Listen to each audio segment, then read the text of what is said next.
نحمدہ و نصلی علی رسول الکریم اما بعد اعوذ باللہ من الشیطان الرجیم بسم اللہ الرحمن الرحیم انما امرت ان اعبد رب هذه البلدۃ الذی حرمها وله كل شیء وامرت ان اکون من المسلمین وان اتلو القرآن فمن اهتدى فإنما يهتدي لنفسه ومن ضل فقل إنما أنا من المنذرين وقل الحمد لله سيريكم آياته فتعرفونها وما ربك بغافل عما تعملون۔ ابھی آپ نے سورہ نمل کی آیت 91 سے 93 کی تلاوت سماعت فرمائی۔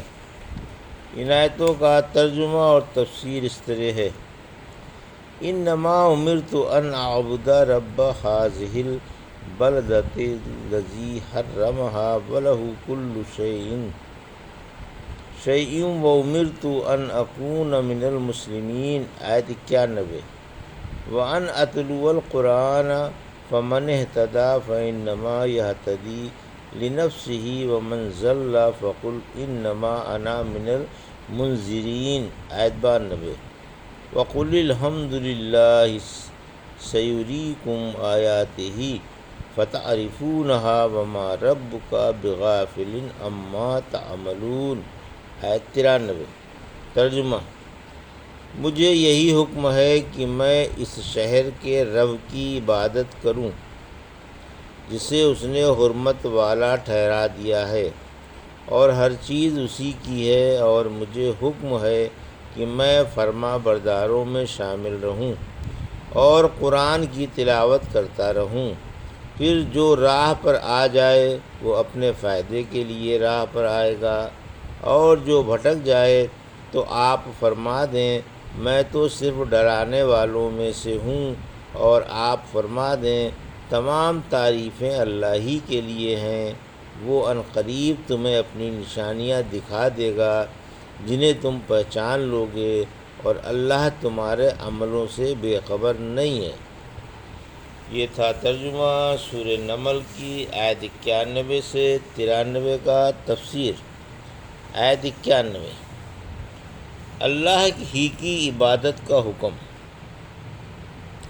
حکم ہے کہ آپ لوگوں میں اعلان کر دیں کہ مجھے اس شہر کے جسے اللہ نے حرمت والا بنایا ہے رب ہی کی عبادت کا حکم ہے، اور ہر چیز اسی کی ہے۔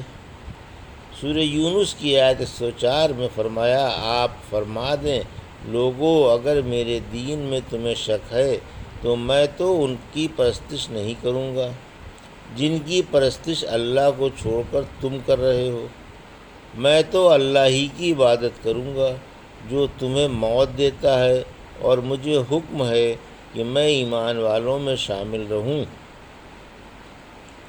مکے کی حرمت کا بیان۔ پھر فرمایا کہ اللہ نے اس شہر کو حرمت والا بنایا، یعنی اس کی حرمت شرعی اور تقدیری دونوں قسم کی ہے، کیونکہ اللہ نے اسے حرمت والا بنایا ہے۔ فتح مکے کے دن رحمت عالم صلی اللہ علیہ وسلم نے فرمایا: اس شہر کو اللہ نے اسی دن حرمت والا بنا دیا تھا جس دن آسمان و زمین پیدا کیے تھے۔ اب بھی یہ اللہ کی حرمت سے قیامت تک حرمت والا ہے۔ یہاں کا کانٹا نہ توڑا جائے، نہ یہاں کے شکار کو ڈرایا جائے، اور نہ یہاں کی گری پڑی چیز اٹھائی جائے۔ ہاں وہ اٹھا سکتا ہے جو اسے پہچان کروائے، اور نہ یہاں کی گھاس کاٹی جائے۔ پھر فرمایا کہ اللہ ہی کی ہر چیز ہے، یعنی اللہ نہ صرف اس شہر کا بلکہ دنیا کی ہر چیز کا رب ہے اور بادشاہ ہے، اور اس کے سوا کوئی حقدار عبادت نہیں۔ پھر فرمایا مجھے حکم ہے کہ میں موحد و مخلص اور اللہ کا مطیع و منقاد بن کر رہوں۔ آیت 92۔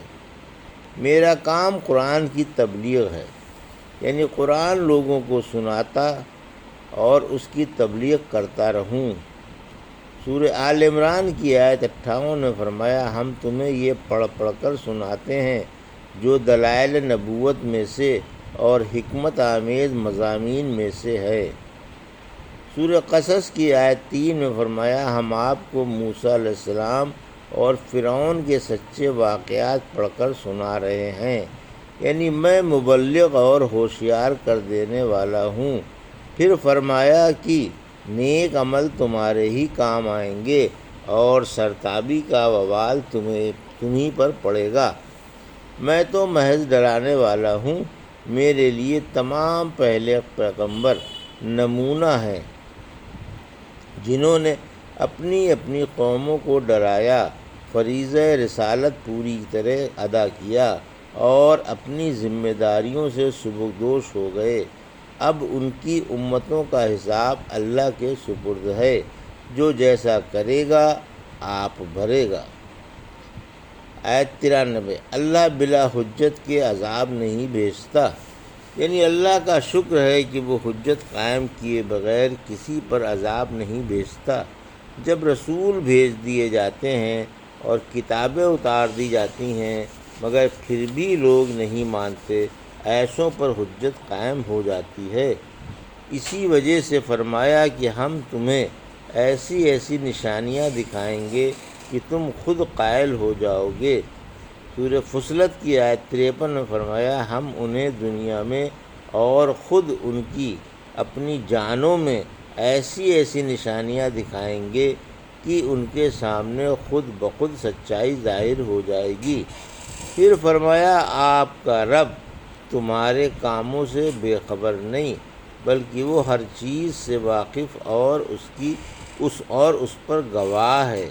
رحمت عالم صلی اللہ علیہ وسلم نے فرمایا کوئی اپنے عملوں سے اللہ کو غافل نہ سمجھے، اگر اللہ بے خبر ہوتا تو مچھر، بھنگے اور چیونٹی سے بے خبر ہوتا، مگر وہ تو اپنی کسی مخلوق سے بھی بے خبر نہیں۔ الحمدللہ سورہ نمل کی تفسیر خیر و خوبی سے پائے تکمیل کو پہنچی۔ حق تعالیٰ قبول فرمائے اور ہمیں اپنی رحمتوں کے جھولے میں جھلائے، آمین۔ یہ تھا سورہ نمل کی آیت 91 سے 93 کا ترجمہ اور تفسیر جو بھی آپ نے سماعت فرمائی۔ بارک اللہ لی و لکم فی القرآن الحکیم و نفعنی ایاکم بآیات الذکر الحکیم۔